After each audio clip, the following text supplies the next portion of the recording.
Peru and Bolivia 2005, Part 13, Uyuni and Salar de Uyuni.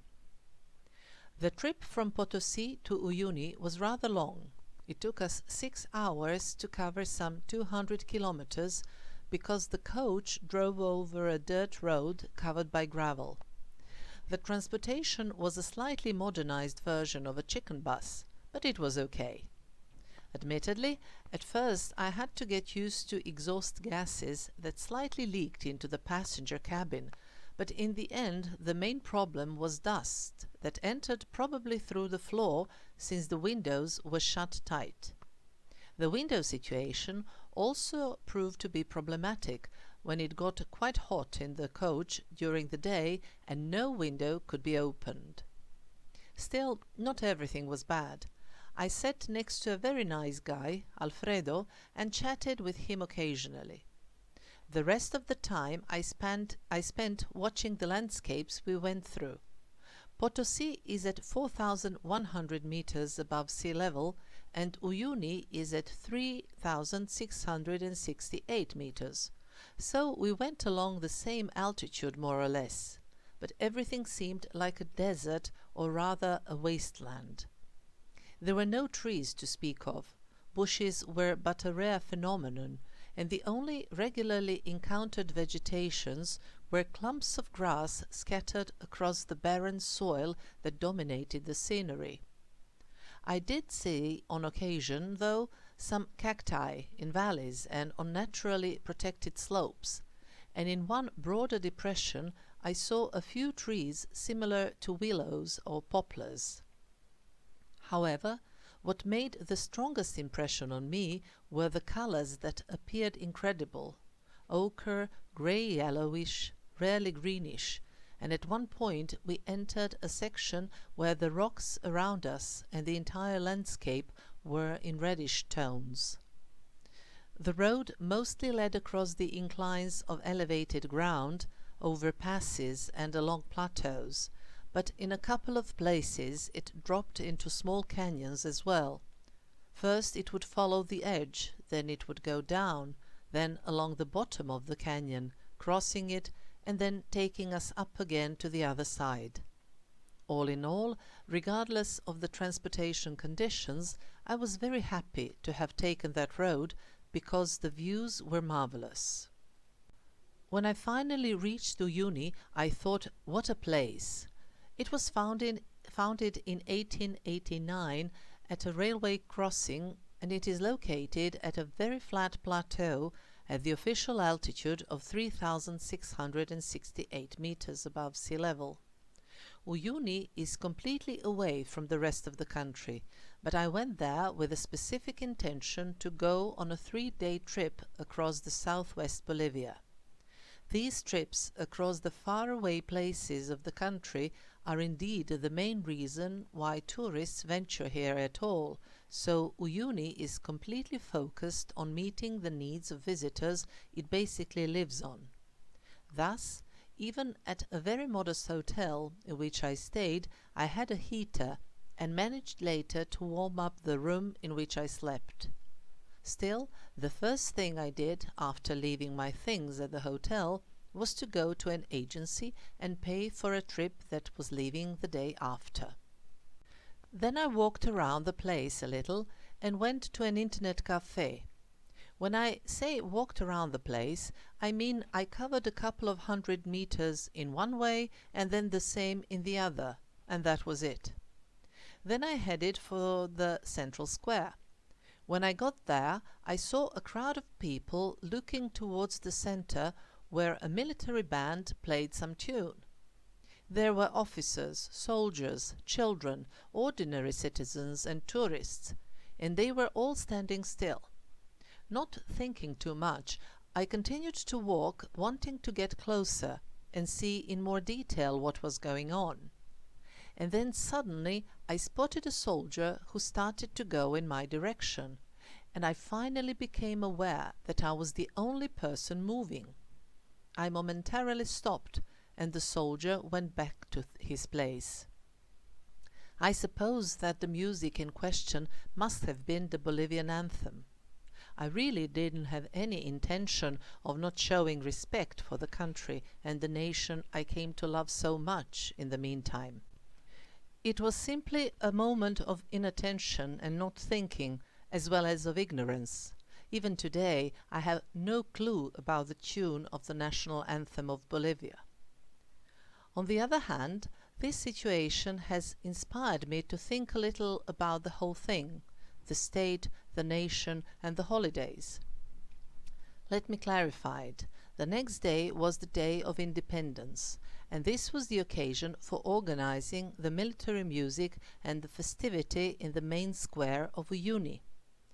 At about the same time, Peru was also marking its national holiday, National Day of Independence, and I could see in both countries how much they respected their national holidays, how much attention they paid to them, wearing badges with the national flag for weeks ahead. They loved to celebrate them, and I actually found that to be very nice. Through some specific circumstances, I have changed several countries without moving my home at all, and I think that in the process my co-nationals, as well as I, have lost that feeling of being attached to some special dates. New Year's Day has survived mostly because it is a universal party time. May Day, the 1st of May, has turned from celebrating labor rights into a holiday of picnics with open fires in parks and forests. But after losing the Republic Day of the Socialist Federal Republic of Yugoslavia, colloquially referred to by the first date of its celebration, 29th November, I don't think we have ever managed to get this level of attachment to a holiday celebrating statehood or something linked to the entire nation living in the country. It is with clear purpose that I don't want to talk of holidays that are more of religious and or commercial nature. In Bolivia and Peru, people still rejoice in their national holidays and festivities, as well as different causes for celebration, and they seem to be very proud of them. For instance, the University Carnival in La Paz. After this protocol gaffe of mine, I bumped into a French couple with whom I had sailed across Titicaca to the island of the Sun. They were smart and prepared well for the island, and unlike me, spent the night there.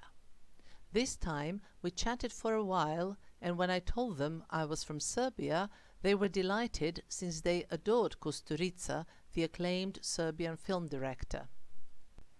At some point I went back to the hotel, and as I was getting ready to go to bed, all of a sudden the air was filled with the loud music of a military brass band marching through the streets in front of the hotel. As I've said, the next day was the Day of Independence, and they had already started to celebrate it. The following day it seemed a little warmer, and I could even take my jackets, plural, off. First I went to buy a ticket to La Paz, in order not to deal with that after my 3-day trip. There is a train from Uyuni to La Paz, and everybody said it was better and more comfortable than a coach, but I gave up on this combination since I would be waiting for the train until 1 or 2 after midnight. The coach was to leave at 9 p.m., getting to Oruro at 3 after midnight, and then I had another coach to La Paz around 4 a.m. Somehow I preferred this combination. While out, I called Jimenita in La Paz to let them know when to expect me, and then I also rang my mum. Bolivia is a poor and relatively undeveloped country, but it has incredible and fantastic telephone lines.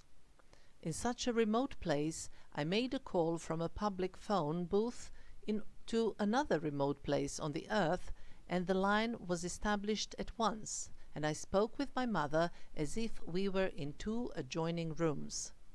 I did learn at school all about the telephone and how it works and how it has all developed with the introduction of satellites and the rest. And I do know and use all of that. But to this very day, telephone remains a big mystery to me. How is it possible that we speak at such huge distances in the real time? I wonder what unreal time is, and yet there is not a single moment of delay in the transmission of signals. So, having taken advantage of modern technologies, I went to the agency where the people from my group were slowly gathering. My group included a driver, 3 French, 2 Canadian from Quebec, 1 Spanish from Basque Country, and me. The driver, who also played the role of a guide, was in charge of transportation, which is during these tours usually organized in large SUVs. We soon left and first stopped at a village called Chani on the edge of a salt lake.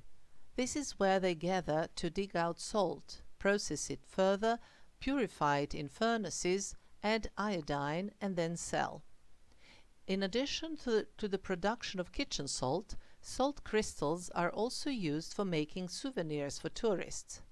I didn't like that a lot, but I found it impressive that salt was piled up in some places as if it were mounds of snow. Afterwards, we went well into the salt flat of Uyuni, Salar de Uyuni. This is by far the biggest salt lake, which is in fact a lake only a couple of months a year, during the rainy season. The depth of the water can be around 1 meter then. The rest of the time, when the water evaporates, a dry crust forms on the surface. This base is solid and hard enough for vehicles, SUVs and buses to drive on it. Salt is scratched off the surface and some 10 to 20 centimeters constitute the dried hard crust, while underneath there is a very saturated water solution. Salar de Uyuni covers the area of around 11,000 square kilometers, almost the same as the entire territory of Northern Ireland, for instance.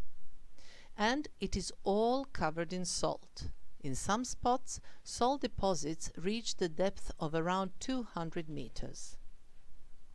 The scenery is completely magical. White, white, white and more white all around us. In some places it is possible to see volcanoes and mountains in the distance, and here and there on the salt flat itself there are also pieces of ground that constitute islands when there is water, or just land elevations when the salt flat is dry. Salar de Uyuni is situated at around 3,600 meters above sea level, and every now and then one cannot see any other piece of landscape except the flat white surface and the immense blue sky above, with some distant clouds above the horizon. I do feel the need to express my fascination again. This was a truly magical landscape. After a short drive, we had a break at a salt hotel. This is a building made of blocks of salt which took 12 years to construct. The interior is also made of salt, furniture and floor, with the furnace as the only metal element. The hotel even has a pool, a rectangular hole dug in front of the building in which, were it not cold, one could float and read newspapers.